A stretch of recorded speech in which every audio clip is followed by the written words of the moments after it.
خبر شامل کرتے ہیں ضلع راجن پور سے ہمارے C1 نیوز کے ڈسٹرکٹ رپورٹر محمد اقبال خان بلوچ سے۔ عقیدہ ختم نبوت کے بغیر ایمان نامکمل ہے۔ پاک فوج کے ہوتے ہوئے کوئی پاکستان کو میلی آنکھ سے نہیں دیکھ سکتا۔ مفتی ارشاد احمد حقانی۔ اتحاد اہل سنت والجماعت کا ماہانہ اجلاس جامع مسجد صدیقیہ حاجی پور میں منعقد ہوا، جس کی صدارت صوبائی ناظم اعلیٰ اتحاد اہل سنت والجماعت مولانا مفتی ارشاد احمد حقانی نے کی۔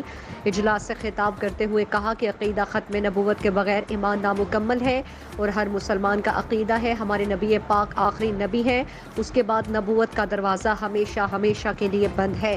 ان کا مزید کہنا تھا کہ پاک فوج کے ہوتے ہوئے کوئی بھی پاکستان کے خلاف میلی آنکھ سے دیکھنے کی ہمت نہ کرے، یہ ملک ہمارا ہے۔ گزشتہ روز قائد جمعیت مولانا فضل الرحمان نے وزیر اعظم شہباز شریف سے ملاقات میں سود کے خلاف اپیل واپس لینے کا مطالبہ کیا، جس پر شہباز شریف نے اپیل واپس لینے کا حکم دے دیا، جو خوش آئند ہے۔ ہم حکومت سے مطالبہ کرتے ہیں کہ سود جیسی لعنت کے خلاف ٹھوس اقدام کریں۔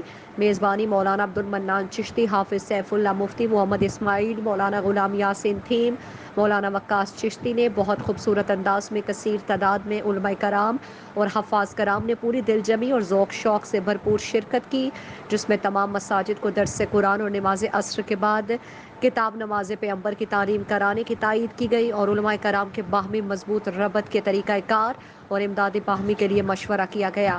اجلاس میں امیر اتحاد اہل سنت والجماعت مولانا قاضی انعام باری، چیئرمین مولانا عمر خان گورمانی، ضلعی جنرل سیکرٹری مولانا معاویہ حسین، سینئر نائب امیر مفتی عابد حسین، قاری اجمل، مولانا طاہر القاسمی، مولانا فیاض احمد گوندل، مولانا مفتی مشتاق سلیم، مولانا زاہد، مولانا منیر کلندری، مولانا فضل الرحمان، مولانا سرور، حافظ سیف اللہ مفتی، امداد اللہ قاری، اقبال قاسمی، رانا یوسف، عبد القادر صابر، مولانا بلال معاویہ، قاری باقر، مقصود چانگ، حافظ بلال ڈنگر، عبدالشکور ڈنگر سمیت کثیر تعداد میں لوگ شریک ہوئے۔ آخر میں زلزلہ زدگان افغانستان اور افواج پاکستان اور ملک و ملت کے لیے اجتماعی دعا کی گئی۔